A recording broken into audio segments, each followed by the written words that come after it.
13 अक्टूबर साल 1972 flight 571 Colorado की पहाड़ियों के ऊपर से गुजर रही थी। इस फ्लाइट में 45 लोग सवार थे। सभी मुसाफिर मौज मस्ती में थे, हंसते मुस्कुराते। लेकिन किसी को इल्म नहीं था कि कुछ ही देर के बाद एक ऐसा तूफान आने वाला है जो कई लोगों की जिंदगियों को बहा कर ले जाएगा। ये फ्लाइट अपनी मंजिल के काफी करीब आ चुकी थी, लेकिन इसके साथ एक ऐसा हादसा पेश आता है कि ये 71 दिनों तक गायब हो जाती है।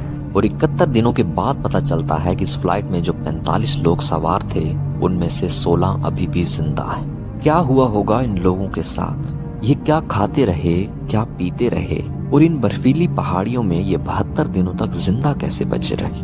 और जब इन्हें रेस्क्यू किया गया उस वक्त इनकी हालत क्या थी? आइए इसको गहराई से समझने की कोशिश करते हैं। ये फ्लाइट 13 अक्टूबर 1972 को साउथ अमेरिका के यूराग्वे देश से सैंटियागो के लिए रवाना होती है। इस फ्लाइट में जो 45 लोग सवार थे उनमें से कुछ रग्बी टीम के प्लेयर्स थे और बाकी उनके फैमिली मेंबर्स और दोस्त थे।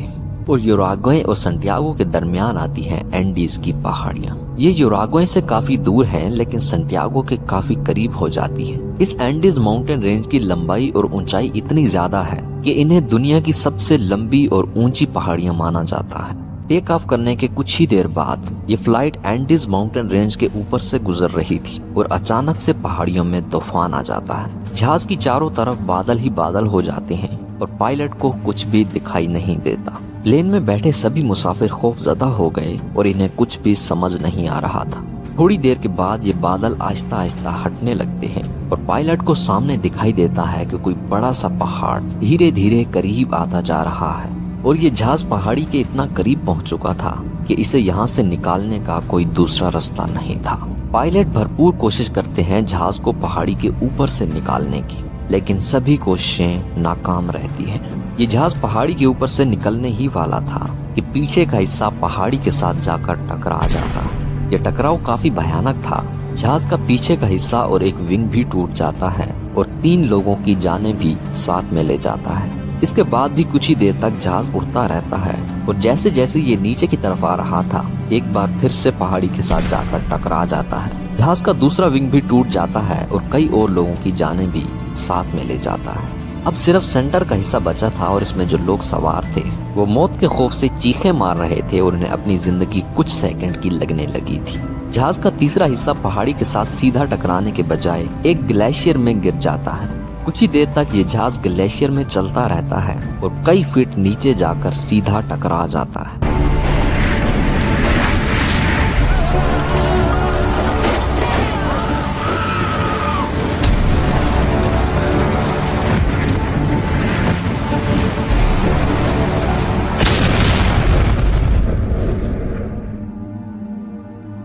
इसमें जो लोग बचे थे वो बुरे तरीके से जख्मी हो जाते हैं और कई लोगों की जान चली जाती है। लेकिन इस भयानक टकराव के बाद 33 लोग अभी भी जिंदा थे। सही सलामत नहीं थे, लेकिन किसी न किसी तरीके से इनकी जान बच जाती है। ये अपने रास्ते से इतना भटक चुके थे कि दूर दूर तक कुछ भी दिखाई नहीं देता था और ना ही कोई मदद करने वाला था। ये सभी लोग एक एक सांस लेने के लिए लड़ रहे थे, लेकिन इन्हें पता नहीं था कि आने वाला वक्त इनके लिए मजीद दर्दनाक बनता जाएगा। इस हादसे के कुछ ही घंटे बाद एक जबरदस्त रेस्क्यू ऑपरेशन शुरू किया जाता है इन पैसेंजर्स को ढूंढने के लिए। रेस्क्यू टीम को इन्हें तलाश करते करते दिन से रात हो गई थी, लेकिन अभी तक इनका कोई भी अता पता नहीं था। एक रात तक इन पैसेंजर्स को बर्फीली पहाड़ियों में ठंड का सामना करना पड़ता है और सुबह होते ही पता चलता है कि 6 लोग और भी मर चुके हैं। ये ठंड इतनी ज्यादा थी कि इसे बर्दाश्त करना बहुत मुश्किल था, इसीलिए इन 6 लोगों की मौत हो जाती है। अब बचे थे सिर्फ 27 लोग। हादसे के दूसरे दिन एक बार फिर से रेस्क्यू ऑपरेशन शुरू किया गया और इस ऑपरेशन के लिए 11 हवाई जहाजों को इस्तेमाल किया जाता है ताकि इन पैसेंजर को ढूंढने में आसानी हो। लेकिन यहाँ पर प्रॉब्लम ये थी कि जहाज का कलर व्हाइट था और इसी वजह से बर्फीली पहाड़ियों में इस जहाज को ढूंढना बहुत मुश्किल था। ये जहाज इतनी गहराई में गिरा था कि नीचे वाले लोग ऊपर उड़ते जहाजों को तो देख सकते थे, लेकिन ऊपर से रेस्क्यू टीम इन्हें नहीं देख सकती थी। और अफसोस की बात ये थी कि इनके पास कांटेक्ट करने के लिए कुछ भी नहीं था। इस हादसे को 2 दिन गुजर चुके थे और रेस्क्यू टीम इनकी खोज करते करते इनके ऊपर से गुजर जाती है। ये सभी पैसेंजर भाग उठते हैं और हाथ ऊपर करके जोर जोर से चिल्लाने लगते हैं, लेकिन रेस्क्यू टीम की तरफ से कोई भी रिस्पॉन्स नहीं आता। फिर ये लिपस्टिक की मदद से जहाज के ऊपर कुछ बड़ा सा लिखने की कोशिश करते हैं, लेकिन इनके पास इतनी लिपस्टिक नहीं थी। फिर इन्होंने सोचा कि सूटकेस का इस्तेमाल करके एक बड़ा सा क्रॉस बनाया जाए, ताकि ऊपर से कोई भी जहाज गुजरने लगे तो उसे नजर आ जाए और उसे पता चल सके कि हम कहाँ पर हैं। लेकिन ये तरीका भी पूरी तरह से नाकाम रहता है। इस हादसे को 8 दिन गुजर चुके थे और एक और पैसेंजर की भी मौत हो जाती है।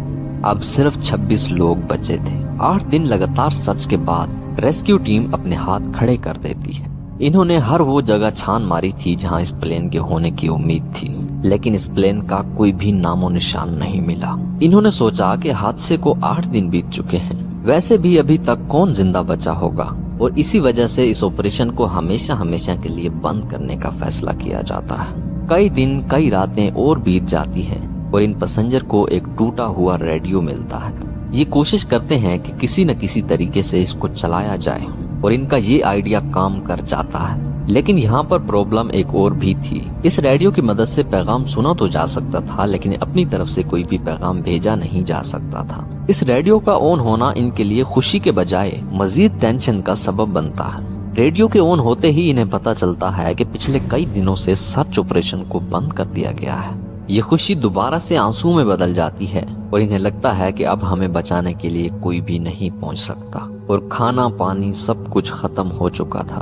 भूख प्यास की वजह से कई लोग बीमार पड़ चुके थे और ना तो कोई मदद करने वाला था और ना ही किसी को पैगाम भेजा जा सकता था। कई दिनों तक इन्होंने बगैर पानी बगैर रोटी के जिंदा रहने की कोशिश की, लेकिन अब बर्दाश्त खत्म हो चुकी थी। अब इन्होंने वो फैसला किया जो अब सुनने के बाद यकीन ही नहीं कर पाओगे। इन्होंने कहा कि अब जिंदा रहना है तो साथ में मरे हुए लोगों का गोश्त खाना होगा। इनके लिए ये फैसला करना बहुत मुश्किल था, क्योंकि साथ में जो मरे हुए लोग थे वो सभी फैमिली मेंबर्स और दोस्त थे, लेकिन जिंदा रहने के लिए सिर्फ यही ऑप्शन बचा था। ये आंखें बंद करके इस बात पर एग्री हो जाते हैं और मजबूरन इन्हें ये फैसला लेना पड़ता है। कई दिनों तक ये ऐसे ही सरवाइव करते रहते हैं और अब इनके पास ये खाना भी खत्म होने लगा था। इस हादसे को 1 महीने से भी ज्यादा टाइम हो चुका था और लोग भी आहिस्ता आहिस्ता मरते जा रहे थे। अब सिर्फ 19 लोग बचे थे और इन्होंने फैसला किया कि क्यों ना पैदल चल के बाहर की तरफ रास्ता ढूंढा जाए। लेकिन जहाँ पर ये जहाज क्रैश हुआ था, इसके आसपास कई मीलों तक ना तो इंसान दिखते थे और ना ही इंसानों की कोई खबर थी। लेकिन इन्होंने सोचा कि यहाँ पर तो मरना ही है, तो क्यों ना जान को बचाने की कोशिश करें। इसी सोच में ये 3 पैसेंजर पैदल निकल पड़ते हैं। कई दिनों तक ये चलते चलते उस जगह पर पहुंच जाते हैं जहाँ पर जहाज पहली बार टकराया था। इन्हें दिखता है कि जहाज का पीछे का हिस्सा टूटा हुआ पड़ा है। यहाँ पर पहुँचने के बाद इन्हें कुछ खाना भी मिलता है और एक रेडियो भी। ये एक ऐसा रेडियो था जिसकी मदद से पैगाम भेजा भी जा सकता था और रिसीव भी किया जा सकता था। लेकिन चेक करने के बाद पता चलता है कि ये रेडियो काम नहीं कर रहा। कई दिनों तक ये इसे चलाने की कोशिश में लगे रहते हैं, लेकिन ऐसा कर नहीं पाते। अब सिर्फ वक्त जाया करने वाली बात थी और कुछ भी हासिल होने वाला नहीं था। ये कहते हैं कि आगे की तरफ कदम बढ़ाया जाए। कई दिनों तक ये ऐसे चलते चलते रहते हैं और रास्ते में सब पहाड़ियां ही पहाड़ियां थी और ये मुकम्मल तौर पर चढ़ाई का रास्ता था। क्योंकि जहाज बहुत गहराई में गिरा था, इसीलिए इनको ऊपर की तरफ ट्रैवल करना था। ये रास्ता काफी मुश्किल था और बर्फीली पहाड़ियों में चलते चलते जब रात होती थी तो ये एक दूसरे के साथ साथ मिलकर सोते थे ताकि ठंड का कम सामना करना पड़े। कई दिनों तक ट्रैवल करने के बाद जब ये पहाड़ी की एंड तक पहुंचते हैं तो इन्हें पता चलता है कि ये रास्ता बहुत गलत है। दूर दूर तक सब पहाड़ियां ही पहाड़ियां हैं और किसी गांव या बस्ती का कोई नामो निशान ही नहीं, और जो खाना साथ में लेकर चले थे वो भी खत्म होने वाला था। इनमें से एक सर्वाइवर हार मान लेता है और कहता है कि मुझे वापस जाना है, मैं मजीद ट्रैवल नहीं कर सकता। ये फौरन वापसी का रास्ता लेता है और 2 साथियों को कहता है कि तुम आगे की तरफ बढ़ो। ये 2 सर्वाइवर फिर भी हार नहीं मानते और इन्हें लगता है कि कुछ और किलोमीटर चलने के बाद हम इंसानों की मदद ढूंढ पाएंगे। फिर कई दिनों तक ये चलते रहते हैं और इन्हें एक पानी की नदी बहती हुई दिखाई देती है। कई दिनों की प्यास झीलने के बाद इनके लिए ये दिन खुशी का दिन साबित होता है और ये जी भर के पानी पीते हैं। कुछ ही देर के लिए इन्हें सुकून मिलता है और फिर ये सोचते हैं कि क्यों ना हम इसी नदी को पकड़कर चलें। ये पानी कहीं ना कहीं तो जा रहा होगा। इस नदी के साथ चलते चलते कई दिनों के बाद इन्हें एक गाय दिखाई देती है। ये इस गाय को देखकर खुश हो जाते हैं और इन्हें लगता है कि यहाँ पर इंसानों का बसेरा जरूर होगा। ये थोड़ा और आगे बढ़ते हैं और इन्हें एक घोड़ा और एक आदमी दिखाई देता है। ये उस आदमी की तरफ जोर जोर से चिल्लाने लगते हैं, लेकिन पानी की आवाज इतनी ज्यादा थी कि घोड़े वाले आदमी को कुछ सुनाई नहीं देता था। ये इशारे से कहता है कि मैं कल वापस आऊंगा। एक दिन तक फिर इन्हें इंतजार करना पड़ता है। दूसरे दिन ये आदमी 2 और लोगों को भी साथ में लाता है और एक पेपर और पेंसिल भी। ये इस पेपर और पेंसिल को एक छोटे से पत्थर के साथ बांधकर इन सर्वाइवर की तरफ फेंकता है और इन्हें कहता है कि जो भी आपको बोलना है इसमें लिखो। ये सर्वाइवर लिखते हैं कि हम यूरुग्वे देश से आए हैं, हमें सैंटियागो जाना था और हमारा प्लेन पहाड़ियों में क्रैश हो गया है। हमारे काफी सारे साथी मर चुके हैं, हम कई दिनों से भूखे हैं, प्यासे हैं और हमसे मजीद चला नहीं जा रहा, प्लीज हमारी मदद करें।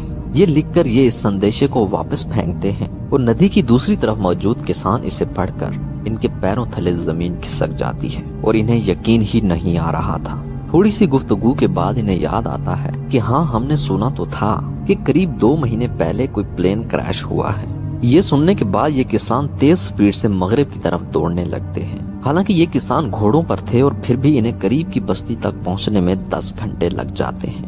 यानी अभी भी इंसानों की बस्ती से ये सर्वाइवर कितने दूर थे, और अगर इन्हें पैदल चलना पड़ता तो शायद इन्हें कई दिन और भी लग जाते इंसानों की बस्ती तक पहुंचने में। ये किसान करीब की बस्ती में पहुंचते ही देश की आर्मी तक ये खबर पहुंचा देते हैं और एक बार फिर से रेस्क्यू ऑपरेशन स्टार्ट किया जाता है। ये हेलीकॉप्टर के जरिए नदी की दूसरी तरफ पहुंचते हैं और इन सर्वाइवर को रेस्क्यू कर लिया जाता है और ये कहते हैं कि पीछे हमारे और साथी भी मौजूद हैं। जिस रास्ते से ये पैदल चल के आए थे उसी रास्ते से ये रेस्क्यू टीम को साथ ले जाते हैं और 22 दिसंबर 1972 को ये फाइनली इस लोकेशन पर पहुंच जाते हैं जहां पर ये जहाज और पैसेंजर मौजूद थे। यहाँ पर 13 लोगों को रेस्क्यू कर लिया जाता है और इनकी हालत बहुत बुरी थी। इस हादसे को 72 दिन बीत चुके थे। ये खबर दुनिया भर में फैल जाती है और सलाम पेश किया जाता है इन 2 सर्वाइवर्स को जिनके नाम थे कैनेसा और प्राडो। इन मुसाफिरों की दर्दनाक कहानी कोशिश करने वालों के लिए एक बहुत बड़ा सबूत है कि अगर आप हार नहीं मानोगे तो नामुमकिन को भी मुमकिन बना सकते हो। इस तरह की मजीद वीडियो देखने के लिए हमारे चैनल को सब्सक्राइब करें और वीडियो को